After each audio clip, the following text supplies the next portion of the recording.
नमस्कार दोस्तों, आप सभी का फिर से एक नए वीडियो में स्वागत है। आज का मेरा पाठ योजना संख्या 10 है, जो कि टॉपिक है अनुकूलन। यह बायोलॉजिकल साइंस का है। इसके पहले मैं 9 वीडियो बना चुका हूं बायोलॉजी के। अच्छी लगे तो लाइक कर दीजिएगा और दोस्तों के साथ शेयर कर दीजिएगा। अगर आप चैनल पर नए हैं तो चैनल को सब्सक्राइब कर लीजिएगा। चलिए वीडियो को स्टार्ट करते हैं।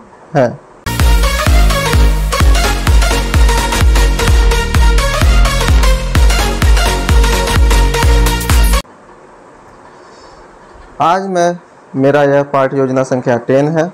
इसमें सबसे पहले विद्यालय का नाम लिखते हैं। क्रांति विद्या मंदिर, जो हमारे विद्यालय का नाम था क्रांति विद्या मंदिर, तो वो लिखे हैं हम। बाकी आपके विद्यालय का जो भी नाम होगा जहाँ पर टीचिंग करने के लिए भेजा जाता है वो चीज़ लिखेंगे। उसके बाद दिनांक लिखेंगे, फिर विषय लिखेंगे। बायोलॉजी यानी कि जीव विज्ञान हो गया। प्रकरण यानी टॉपिक जो है अनुकूलन हो जाएगा। कक्षा 7 और 8 दोनों के लिए यूजफुल है।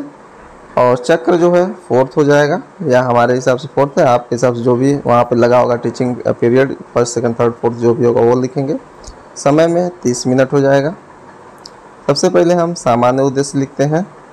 सामान्य उद्देश्य में पहला हो जाएगा छात्रों में विज्ञान विषय के प्रति रुचि उत्पन्न करना। दूसरा होगा छात्रों में तार्किक और मानसिक क्षमता का विकास करना। तीसरा होगा छात्रों में वैज्ञानिक दृष्टिकोण का विकास करना। चौथा होगा छात्र दैनिक जीवन में विज्ञान विषय की उपयोगिता को समझ सकेंगे।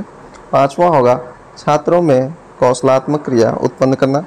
छठा होगा छात्रों में आत्मविश्वास उत्पन्न करना। उसके बाद आता है विशिष्ट उद्देश्य। विशिष्ट उद्देश्य में जो होता है पहला ज्ञानात्मक होगा। इसमें हम लिखते हैं छात्र अनुकूलन को परिभाषित कर सकेंगे। दूसरा लिखते हैं बोधात्मक। बोधात्मक में लिखते हैं कि छात्र अनुकूलन के बारे में समझ सकेंगे या समझा सकेंगे। समझ सकेंगे नहीं, समझा सकेंगे बेटर होगा। तीसरा लिखते हैं अनुप्रयोग लिखते हैं। इसमें लिखते हैं छात्र अपने आसपास के अनुकूलन का प्रयोग कर सकेंगे। फिर नेक्स्ट आता है सहायक सामग्री। सहायक सामग्री में लिखते हैं हम लोग चार्ट लिख देंगे, उससे अनुकूलन से संबंधित जो भी चार्ट ले गए होते हैं या तो रियल ऑब्जेक्ट भी जो होगा उसको लिखेंगे यहाँ पर। फिर आता है पूर्व ज्ञान। पूर्व ज्ञान में लिखते हैं छात्र जलीय, स्थलीय, उभयचरों जीवों के बारे में जानते हैं। उसके बाद आता है नेक्स्ट प्रस्तावना प्रश्न। इसमें 3 कॉलम होती है, क्रम संख्या, छात्राध्यापक क्रिया और छात्र क्रिया होती है। तो छात्राध्यापक क्रिया में जो होता है सबसे पहला क्वेश्चन होगा कि अपने आसपास पाए जाने वाले पेड़ पौधों के नाम बताइए। तो बच्चे इसका आंसर देंगे कि नीम, पीपल आदि यानी आम, गुलाब आदि। दूसरा क्वेश्चन होगा कि ये पेड़ पौधे यदि तालाब में लगा दिया जाए तो क्या होगा। तो बच्चे इसका आंसर देंगे पेड़ पौधे सड़ जाएंगे। तीसरा क्वेश्चन होगा कि पेड़ पौधे पानी में क्यों सड़ जाएंगे। तो इसका बच्चे आंसर देंगे कि क्योंकि ये पेड़ पौधे स्थलीय पौधे हैं। ठीक है। इसके बाद चौथा क्वेश्चन होगा कि आम, नीम का वृक्ष जल में क्यों नहीं रह पाते हैं। तो ये बच्चे मौन हो जाएंगे, समस्यात्मक क्वेश्चन हो जाएगा यहाँ पर। फिर उसके बाद आएगा उद्देश्य कथन। उद्देश्य कथन में लिखते हैं छात्र आज हम सब अनुकूलन के बारे में विस्तार पूर्वक अध्ययन करेंगे। फिर आता है प्रस्तुतिकरण। प्रस्तुतिकरण में क्या होता है कि इसमें 6 कॉलम होती है। एक तो शिक्षण बिंदु होता है, दूसरा अपेक्षित व्यवहार परिवर्तन, तीसरा छात्राध्यापक क्रिया, चौथा छात्र क्रिया, 5वां उपकरण, छठा श्यामपट्ट कार्य होता है। ठीक है। इसमें शिक्षण बिंदु में जो होता है सबसे पहला लिखेंगे हम अनुकूलन। ठीक है। अपेक्षित व्यवहार परिवर्तन में हम क्या लिखते हैं कि छात्र अनुकूलन के बारे में समझा सकेंगे या समझ सकेंगे। ठीक है। उसके बाद हम छात्राध्यापक क्रिया में क्या होगा, बच्चों से एक सिंपल क्वेश्चन पूछते हैं। पहला क्वेश्चन है यदि मछली को जल से बाहर निकाल दिया जाए तो क्या होगा। तो बच्चे इसके आंसर देंगे कि मछली मर जाएगी। ये उपकरण में प्रश्नोत्तर विधि हो जाएगा। ठीक है। उसके बाद हम इसके बारे में डिटेल में समझाएंगे कि क्या होता है अनुकूलन। सभी जीवधारी अपने विशिष्ट निवास स्थानों में रहते हैं। यदि उनके निवास स्थान में परिवर्तन कर दें तो उन्हें कठिनाइयों का सामना करना पड़ता है।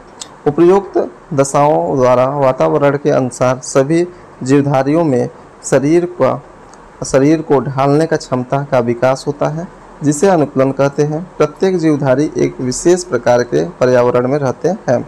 ये प्रायः 3 तरह के होते हैं। एक तो जलीय होते हैं, दूसरा स्थलीय, तीसरा वायवीय होते हैं। फिर इसके बाद हम क्या छात्र क्रिया में क्या लेंगे, छात्र ध्यानपूर्वक सुनेंगे और उपकरण लिखेंगे, स्पष्टीकरण विधि है।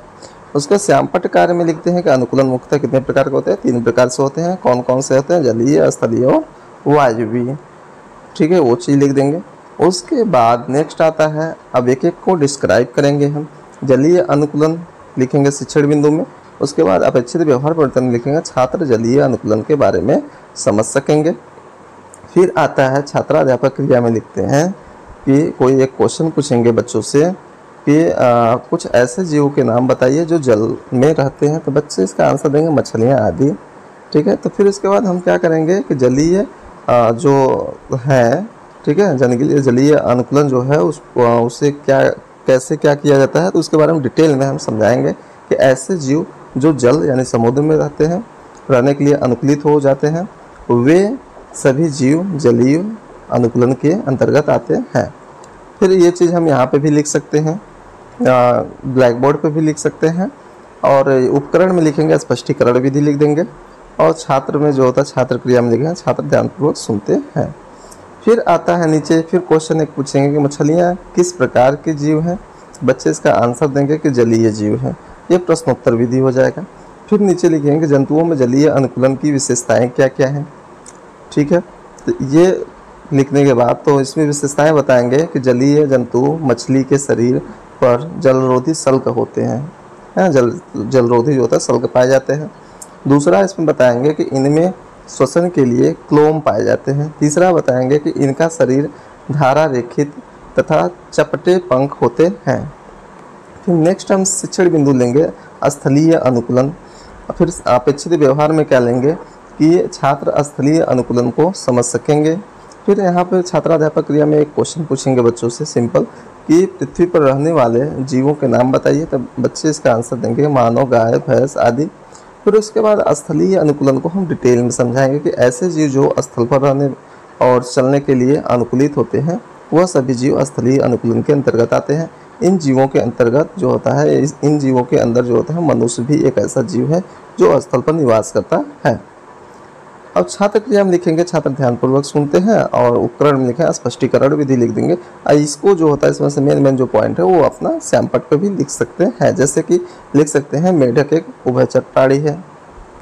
ठीक है, इसके नीचे भी लिख सकते मरुस्थलीय जंतुओं के जल संचय के लिए कुदरती और त्वचा पाई जाती है, ये भी लिख सकते हैं। और नीचे आएंगे तो हम इसके बारे में लिखेंगे कि मनुष्यों में श्वसन प्रक्रिया किस अंग द्वारा होता है। बच्चे से क्वेश्चन पूछेंगे तो बच्चे आंसर देंगे फेफड़ों द्वारा होता है। ठीक है, फिर अब उसके बाद हम करेंगे क्या कि जंतुओं में स्थलीय यानी स्थलीय जंतु जो होते हैं, स्थलीय अनुकूलन वाले जो जंतु होते हैं उनकी विशेषताएं क्या क्या हैं। तो पहला है इनमें प्रचलन के लिए जो होता है 4 पद होते हैं, यानी पाद मतलब पैर होते हैं। ठीक है, इनमें श्वास लेने के लिए जो विकसित श्वसन तंत्र होता है। ठीक है, नेक्स्ट देखते हैं। नेक्स्ट हम लेंगे शिक्षण बिंदु वायवीय अनुकूलन। अपेक्षित व्यवहार परिवर्तन में लिखेंगे कि छात्र वायवीय अनुकूलन के बारे में समझ सकेंगे। फिर छात्राध्यापक क्रिया में लिखेंगे कि पक्षियाँ जो होता है कहाँ उड़ते हैं, क्वेश्चन पूछेंगे बच्चों से तो बच्चे बताएंगे कि पक्षियाँ आकाश में उड़ती हैं। फिर उसके बाद जो होता है वायवीय अनुकूलन के बारे में डिटेल में समझाएंगे कि जंतुओं तथा अन्य कीटों के श्वास के लिए श्वास रंध्र होते हैं जिनसे शरीर में हवा भरती है व निकालती है। इस कारण इनका शरीर हल्का हो जाता है और उड़ने में सहायक होता है। उदाहरण में बताएंगे तितली, मधुमक्खी आदि।